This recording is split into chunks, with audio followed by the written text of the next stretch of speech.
Hi there. One of the questions that I get asked by you guys in the diaspora all the time is, why is property back home so expensive? So don't go anywhere, because in this video I have some really interesting facts for you, and we're going to be talking about why low-cost housing is such a challenge in Zambia.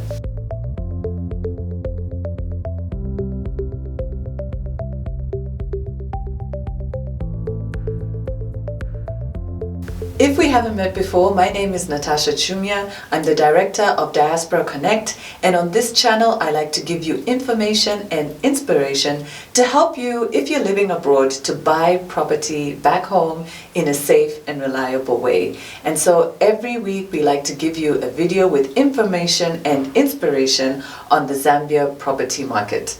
So don't go anywhere, because in this video I have some really interesting facts for you, and we're going to be talking about why low-cost housing is such a challenge in Zambia. So let's get into it, guys. Some time ago, it was announced in the media that NAPSA was going to build 190 low-cost houses in a newly created district of Chitambo.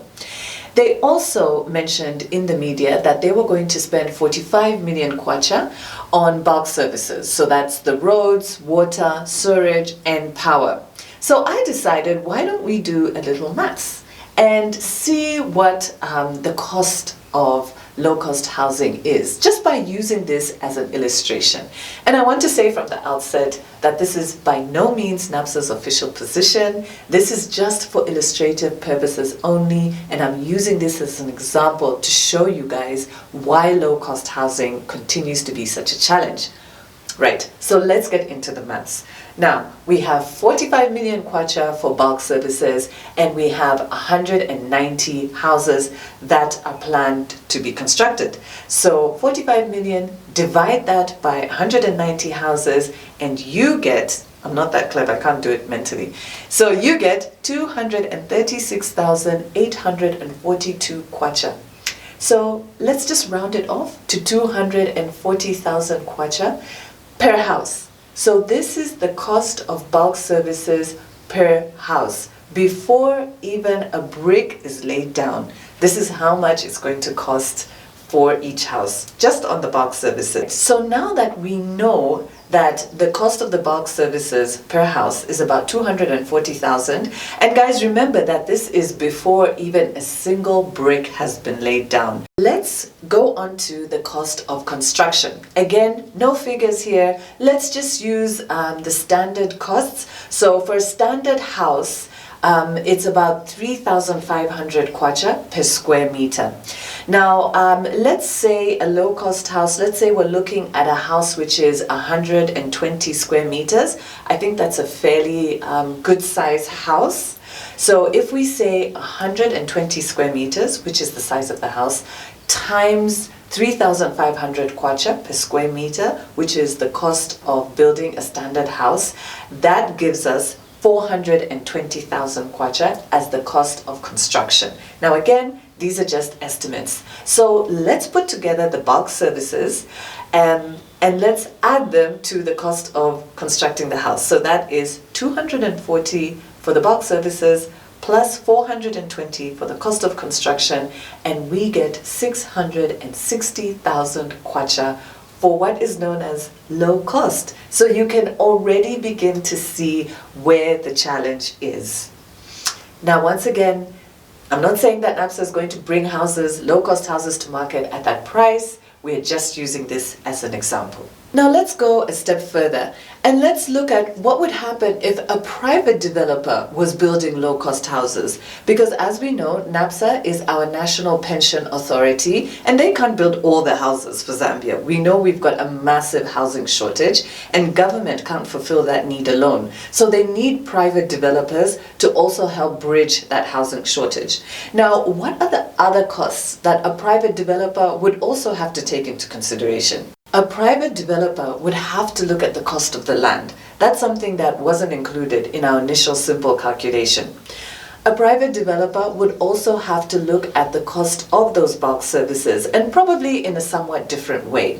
So a private developer can't charge for water or sewerage or power. they can put in the infrastructure, and they do, but then the law only allows ZESCO to charge for power, and it only allows the water company to charge for the usage of the water. So in effect, what happens is that they build the infrastructure for the bulk services, and then they hand it over. Now, they have to recover that cost, and you can imagine where they recover that cost from. It's from the cost of the house.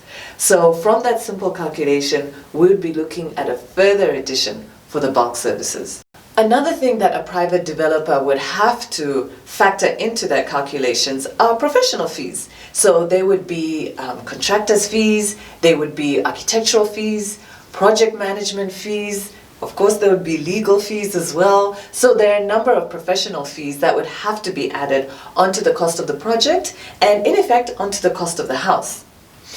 The other thing is that many developers won't have all the funds in place to do a housing project. So they have to go to the market and borrow. And the cost of borrowing is something that has to be factored in. So from the project, from the sale of those houses, they then have to pay back their financiers. So that is a further cost that has to go into each and every house that is built.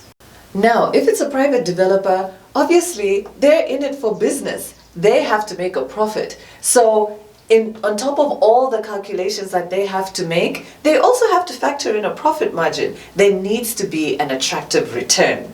If a low-cost house can come to market, let's say at a fairly reasonable price, if it's NAPSA or if it's government, you can imagine that for a private developer, you might even be looking at double the cost. So guys, sometimes when you come across properties and you think they're so expensive, it's not that the developers or the vendors are being greedy. I hope that I've been able to demonstrate it's because of all the costs they have to factor into consideration when building that house and bringing it to market. So what does that mean? Okay, property might appear to be so expensive. Does that mean that you shouldn't buy? Absolutely not. There are certainly different options that you can pursue even if property looks expensive. And I'm going to give you 3 different options. Okay, so the first option is getting a mortgage. Now, once you're able to acquire a mortgage, then the mortgage lender will pay for the property upfront, and then you can get into an arrangement where you're paying for that property over a 10 or a 15-year period. And that makes it much more manageable than trying to find all the funds upfront. The second option that you have is to start small. So start with a plot, a bare piece of land, which you can pay for over time. And over at our website on buyingproperty.com, we have a number of options of plots that you can pay for over a period of time. And that really brings down the burden because you're not having to do everything all at once, buy the land and the structure on top of the land all at once. So this makes it much, much more affordable. And of course, the third option is to self-build. And once you're self-building, you can do so in stages. So you can talk to your architect or your contractor and come to an arrangement where you're building in a way that suits your budget and your time frame. Self-build still remains the most popular option of building homes in Africa, and we all know why. It's because it is affordable. And for all of these options, whether you're going to go for mortgage, whether you're going to go for buying a piece of land over time and eventually building on it, the self-build that I just talked about, every option requires financial discipline. And guys, becoming a property owner, being a property investor is a marathon. It's not a sprint. So if you want to get information on the properties that I talked about, where we have the option for you to buy the land over a period of time, then I'm going to include 2 links below this video, one for McKinney Heights and one for Choa Estates, and they both offer very long-term attractive payment plans so that you don't need to be discouraged about high property prices. You can get on the property ladder, you can invest in property at home in a very affordable way. Make sure you check out those links and give us your name and your email address, and we will send you the information that you want. Okay, so I hope you found that video useful. Give it a thumbs up if you did, and please share it with other Zambians in your community who you know are interested in property back home. Don't forget to subscribe so you don't miss any of our videos. And also, if you want more information on what we do, then please visit our website. We've got tons of free resources for you there. And connect with us on social media. We love to chat with you there. Otherwise, bye for now.